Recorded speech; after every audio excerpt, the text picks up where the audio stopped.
La création de l'école. La première rentrée a lieu le 12 novembre 1935. L'école de bibliothécaires documentalistes s'appelle alors Enseignement technique et pratique pour bibliothécaires.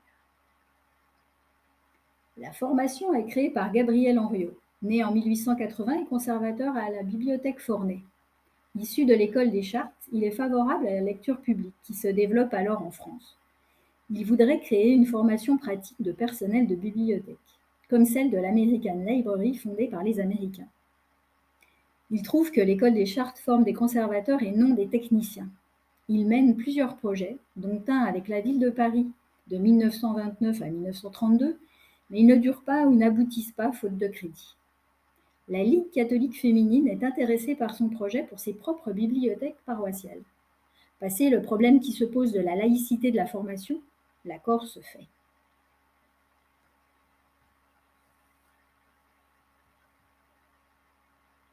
Et l'aventure commence. 300 heures de cours théoriques, 600 heures de travaux pratiques, 130 heures de stage. Le cursus s'achève par un examen de fin d'année et un diplôme. La première promotion s'appelle Cobaye. 100% féminine, elle compte 16 élèves qui seront toutes admises à l'issue de la formation en 1936.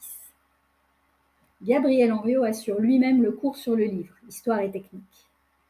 Violette Coiteau assure le cours de bibliographie, tout en étant élève de cette première promotion. Colette Meuvray s'occupe du cours d'administration et d'histoire des bibliothèques, puis du cours de bibliothéconomie jusqu'en 1974. Aline Payen-Puget, ancienne élève de l'American Library School, donne le cours de catalogage. Et ayant signé pour 3 ans, elle reste ensuite jusqu'en 1977. Marguerite Raffi, élève de cette première promotion, devient professeure, puis secrétaire générale, puis directrice des études. En 1936, dès la sortie de la première promotion, une amicale des anciennes élèves est créée. C'est l'ancêtre de l'actuel ADEBD. En 1938, le premier élève masculin est Jacques-Joseph Holder, de la promotion Plantin. Originaire de l'Est de la France, il va faire toute sa carrière à la bibliothèque de la Société Alstom à Belfort jusqu'à sa retraite en 1973.